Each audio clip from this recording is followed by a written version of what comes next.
បងថតទៀតហើយរូបអូនពេញម៉ាស៊ីនបងឯដឹង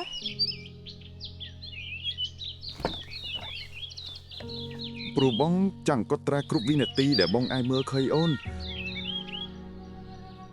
សម្រាប់អូនស្អាតជាងទេសភាពទៅទៀតនិយាយដូចមនុស្សចាស់ចឹងថ្ងៃណាមួយបើខ្ញុំខ្លាចជាអ្នករចនាម៉ូដល្បី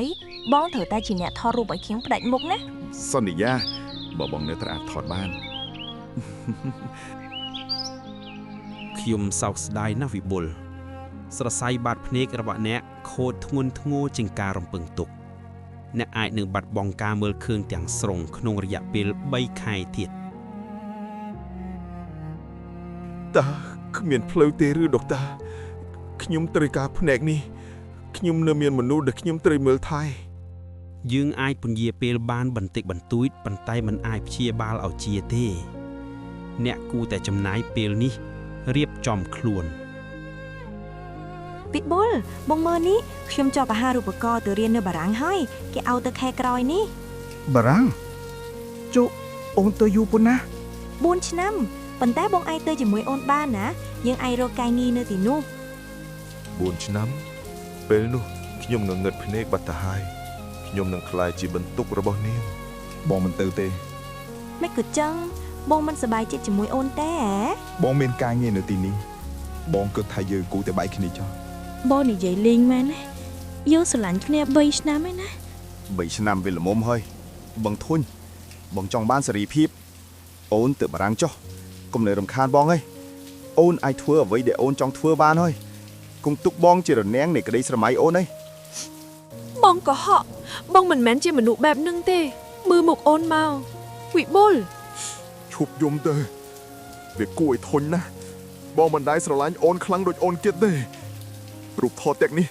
វាក៏គ្មានន័យដែរចេញទៅ3ឆ្នាំម្នាក់តាមពិតអូនរំខានបងមែនទេ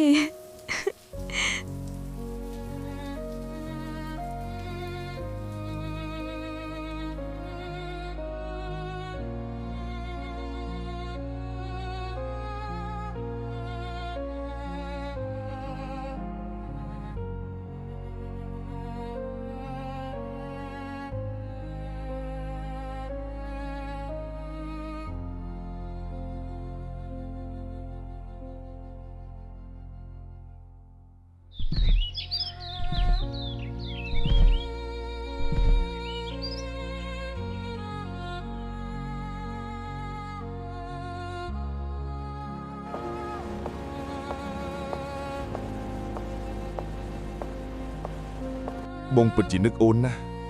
បងសង្ឃឹមថាអូននឹងមានអនាគតល្អ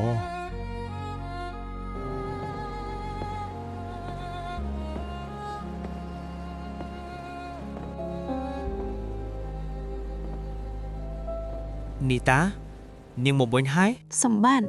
ហេតុអ្វីរូបខ្ញុំនៅទីនេះវិបុលគាត់គាត់មិនដែលឈប់ស្រឡាញ់នាងទេគាត់រៀបចំពិព័រណ៍នេះសម្រាប់នាងគាត់ចង់ឲ្យនាងឃើញវាទោះបីជាគាត់មើលមិនឃើញវាក៏ដោយមើលមិនឃើញមានន័យថាម៉េចវិបុលងងឹតភ្នែកតាំងពី2ឆ្នាំមុន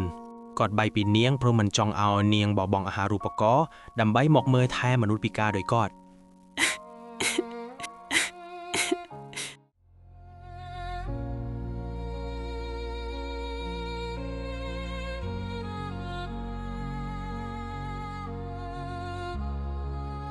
បងនៅចាំកន្លែងនេះទេនីតាគឺអូនមែនទេមនុស្សឆោតមិនក៏បងធ្វើបែបនេះមិនក៏បងមិនប្រាប់ការពិតបងមិនចង់ក្លាយជាភាពងងឹតក្នុងអនាគតដ៏ភ្លឺស្វាងរបស់អូនឥឡូវអូនជោគជ័យហើយមែនទេភាពជោគជ័យគ្មានន័យទេបើគ្មានបងមើលឃើញវាជាមួយអូនបងមើលមិនឃើញអូនដោយភ្នែកតែបងឃើញអូនច្បាស់ណាស់នៅក្នុងបេះដូងបងរាល់ថ្ងៃចាប់ពីពេលនេះទៅអូននឹងធ្វើជាភ្នែកឲ្យបង